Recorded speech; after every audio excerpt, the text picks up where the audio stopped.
Servus, schön, dass du wieder eingeschaltet hast. Heute gibt es ein Rezept zu wunderbar zarten und saftigen Haselnussmakronen. Sehr schnell gemacht und mit Liebe dekoriert. Mit der richtigen Anleitung ist es auch gar kein Problem, diese selbst zu machen. Und wie das funktioniert, das zeige ich dir jetzt. Wir starten damit, indem wir den Backofen auf 160 Grad vorheizen. Du benötigst vor allen Dingen 3 Hauptzutaten, wie du siehst. Und starten damit, dass wir 4 Eiweiß in unsere Schüssel geben. Und auch eine Prise Salz kommt hinein, denn alles Süße braucht etwas Herbes und damit stockt auch das Eiweiß gleich besser. Dann gibt es noch 2 Teelöffel selbstgemachten Vanillezucker.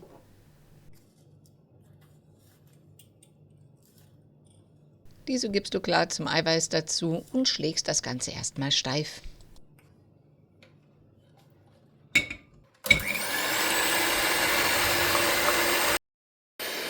Während das Eiweiß noch am Aufschlagen ist, gibst du 250 Gramm gesiebten Puderzucker löffelweise zu dem Eiweiß hinein.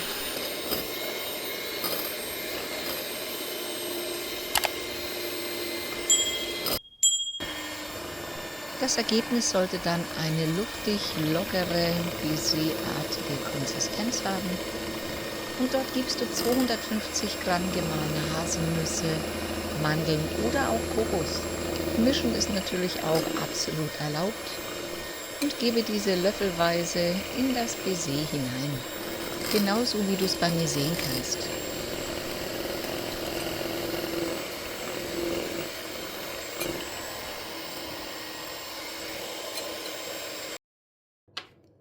Die letzte Zutat ist 1 Esslöffel frischer Zitronensaft. Dieser stabilisiert das Eiweiß, genauso wie ein Ausgleich zur Süße und eine frische Note in dem Geschmack verleihen dem Ganzen noch einen ganz besonderen Aroma.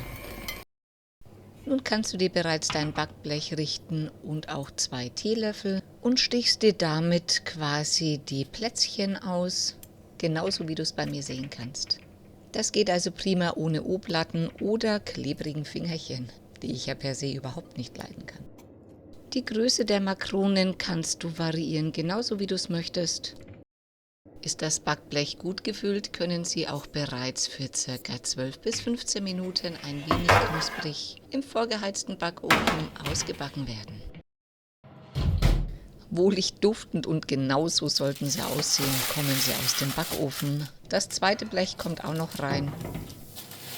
Wundere dich nicht, wenn diese noch sehr weich sind. Genauso müssen sie sein, mit einem weichen Kern und einem knusprigen Äußeren. Du kannst sie auch bereits vom Backpapier lösen und dann lasse die Makronen für eine gute Dreiviertelstunde riechen auskühlen.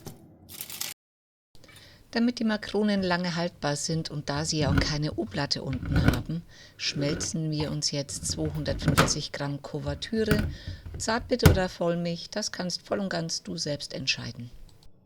Weil Geschmäcker individuell sind und ich mag es gerne herb, wenn du jedoch ein Vollmilch-Fan bist, dann bitte nimm Vollmilch.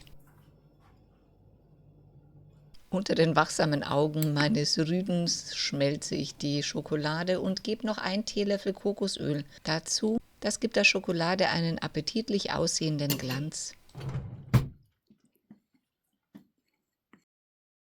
Nun wird es etwas knifflig, denn es wird jetzt einfach nur der Boden mit ein wenig Schokolade benetzt. Tunke sie so weit in die Schokolade, dass ein etwa 1 mm hoher Rand ist, genauso wie du es bei mir sehen kannst. Denn das Auge isst ja bekanntermaßen mit, aber das zeige ich dir gleich noch. Hier kannst du sehen, wie hübsch das aussieht mit dem Rand. Und es geht noch weiter mit der Dekoration, deswegen füllen wir die restliche Schokolade in eine Spritztülle. Dann knote den Beutel auch zu oder gib einen Clips oben drauf, das wirst du dir gleich etwas leichter tun.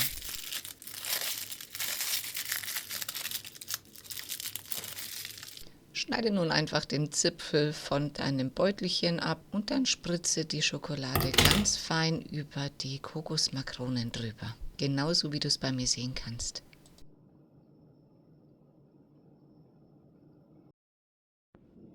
Wenn die Schokolade dann fest ist, sehen sie nicht nur wunderbar schmackhaft aus, du kannst sie leicht vom Backpapier lösen. Locker zart und weich sind die Haselnussmakronen geworden und sehr schmackhaft. Und durch die fehlende Butter liegen sie auch alles andere als schwer im Magen. Ich nehme jetzt eine Portion und wünsche auch dir viel Freude beim Nachbacken. Lasst es euch gut gehen. Bis demnächst. Pfiat euch!